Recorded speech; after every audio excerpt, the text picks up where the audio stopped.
Nagluto nga niyo pala kami ng lechong manok. Dini nga niyo sa tabing ilog mga kamangyan. Dahil nga niyo birthday na ni Kim. Ay for the go. Baka lahat yung isa. So ayun na nga niyo mga kamangyan, medyo kakaiba nga niyo pala yung setup natin ngayon. Gawa ng imbis na sa bahay kubo kami magluto, ay di niyo sa ilog. Salamat! Birthday ko kasi ni Kim ngayon mga kamangyan, at alam nyo ga, sobrang hilig talaga nila magpunta sa mga ilog-ilog, kasama yung mga tropa niya. Tapos nagaluto-luto din sila, na bakit doon nakakapagluto ka pero sa bahay hindi? Pero ayun nga, sabi ko para maiba naman, ay di niyo kami sa ilog magluto. Siyempre dahil nasa ilog nga niyo tayo mga kamangyan, ang masarap talagang lutuin at kainin diyan ay yung mga ihaw-ihaw. So meron kaming liempo, karning manok, at saka nga niyo yung tilapia. Tapos may mga gulay-gulay pa na mga talong-talong, gayon. Grabe, sobrang ganda ng ilog dito mga kamangyan. Ang linis. Basta anytime parang magkakaroon ako dito ng kapangyarihan. Alay, hindi. Bali, hinugasan ko na rin pala yung tilapia din para maihaw na mga kamangyan. Tapos nung ahugasan ko na, ay nalaglag diyan. Salamat. So ayan, naghahanap sila diyan. Gawa nang nawala pa yung isang piraso. Syempre, sayang pa rin yun. Kamahal-mahal na ng isda ngayon. Aroy, Pero hindi ko alam kung anong nangyari. Mukhang nabuhay yung isda at naglalangoy na gawa nang hindi na namin makita. Salamat. So ayan, bali, hinugasan ko nga nila ako pala yan diyan mga kamangyan. At after kong malinisan ay dinala ko na nga niho kay tatay para nga niho maihaw na. Buti na lang din at merong ihawan din mga kamangyan, so mapapadali na. Ay, for the go. Tapos may baon din pala kaming 3 pirasong karning manok mga kamangyan. Gawa na yung balak namin diyan. Ay, ihawin pa rin ho doon sa kawayan. Ang kaso nga nila ang nakabukaka.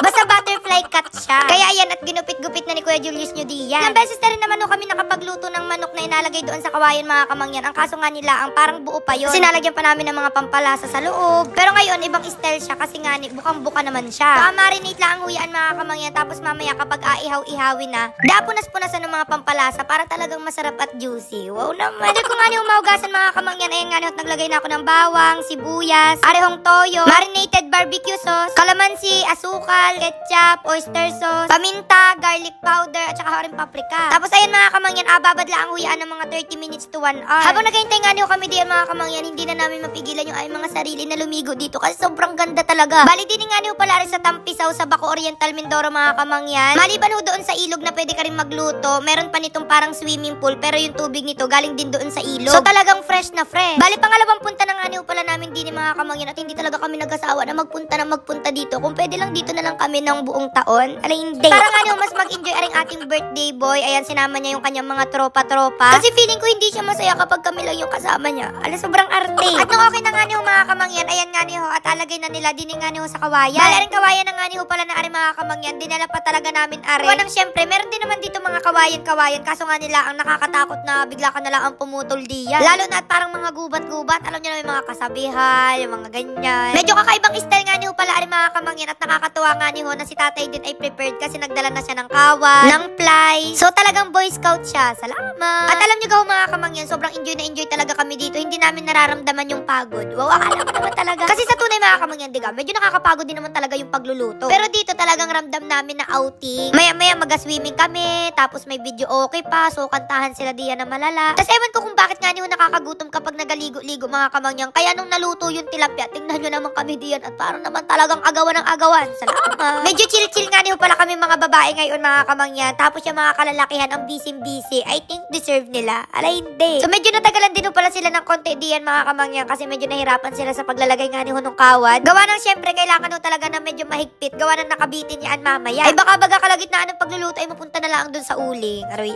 Balik karni nga niyo pala yung magiging itsura niya mga kamangyan. At kako nga niyo ay di na kami sa tabing ilog magluto. Nagpaalam nga niyo kami doon sa may-ari mga kamangyan at buti na lang at pwede. Nagdala na rin pala kami ng uling mga kamangyan. Gawa ng medyo malayo-layo din yung parang palengke. Pero naman mga tindahan ang kaso nga nila ay di yung mga normal na mabibili. Mga sabon, shampoo, gayon. Bali nakarating nga niyo pala kami din yung mga kamangyan. Tanghali na. So for sure makakain kami nito ay dinner na. Medyo nahirapan nga niyo pala si Kuya Bunjing din yung mga kamangyan. Gawa na hindi kami nakapagdala ng blower. Kami nagaluto kasi kami mga kamangyan doon sa bahay kubo. May blower kami as in hindi lang talaga namin napapakita pero meron para mabilis yung pagluluto. Yung pagliyab ng apoy, hindi man yung paypay na lang ng paypay. Gawa ng mangalay-ngalay din talaga sa kamay. Kapag garni pa naman na parang nagalit yun talaga yung kailangan. Kaso nga nila hindi kami nakapagdala. So talagang tsaga-tsaga na lang sila diyan. Salamat. Kasi si Kuya Bunjing super sipag niya talaga as in yan talaga ang sobrang tsaga ang haba ng pasensya. Kapag may magabantay sa luto, magapaypay, mag-aasikaso, talagang siya lahat. Nag-ulan-ulan pa nga diyan mga kamangyan pero siya talagang hindi niya iniwanan yan. Salamat. Hindi nga lang namin may lipat ng pwesto yan mga kamangyan. Gawa nang dyan talaga yung perfect na lutuin. Kasi hindi ko din alam mga kamangyan pero tuwing mapunta talaga kami dito, hindi pwedeng hindi maulan. Minsan parang bagyo-bagyo na, gayaan. Pero syempre, tuloy pa rin ang buhay. Tuloy pa rin. Ala, bakit naman kumanta? So, patigil-tigil naman yung ulan, mga kamangyan. Maulan, mainit. So, paiba-iba. Para hindi ko na maintindihan. Habang nag-ihaw nga ni Ho doon si Kuya Bunjing, mga kamangyan, nag-ihaw-ihaw na rin sila dito ng mga iba pang aihawin. Tapos, di ka madalas, mga kamangyan, kapag nag-celebrate kami ng mga birthday, sa kubo talaga yon. Doon kami nagaluto. Tapos, yung continuation ng celebration, yung maligo sa ilog, sa dagat, sa swimming pool. Kadalasan, magabaon lang kami ng ilang aihawin. Tapos, karamihan doon, ina-order na lang namin yung pagkain para syempre, talagang ma-enjoy namin yung pagliligo. Kasi kapag doon pa kami nagluto, medyo mahirap. Imbis na nag-swimming ka na diyan, magaluto ka pa. Pero dahil nga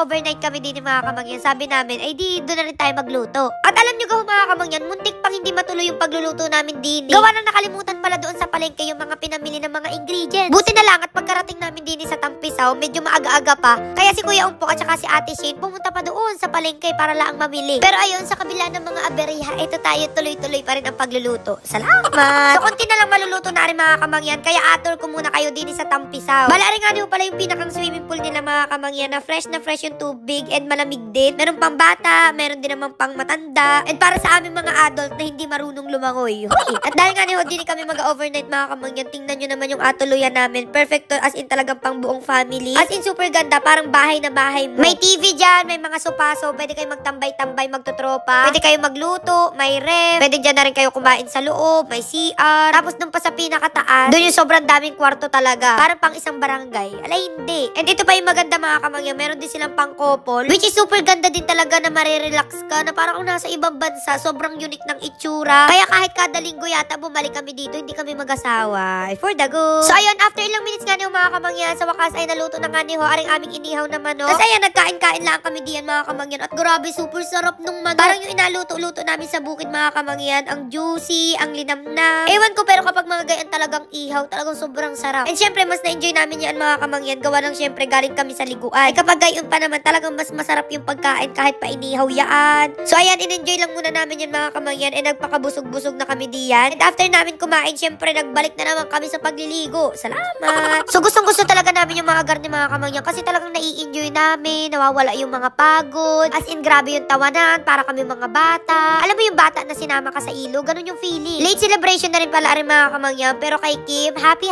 birthday. So sa aming bunso na mahal ng lahat kahit na napakatamad. Wala naman kaming ibang wish kundi sana maging masaya ka lang palagi, ayusin ang pag-aaral, at maging mabuting tao, yun naman yung pinaka-the best. And sana rin matupad mo yung mga pangarap mo sa buhay, kung meron lang naman. So ngayon pala, proud na kami sa'yo, sa kung anong meron ka, sa kung ano ka, at alam namin na mas magiging proud pa kami sa'yo in the future. For the go! So ayun na mga kamangyan, mamili pa rin ako ng bibigyan ng gift. Basta i-follow nyo lang ang ating page at sa video. O siya, hanggang dito na lang ang ating video at kami mag-enjoy pa din. Bye-bye, love you. Okay.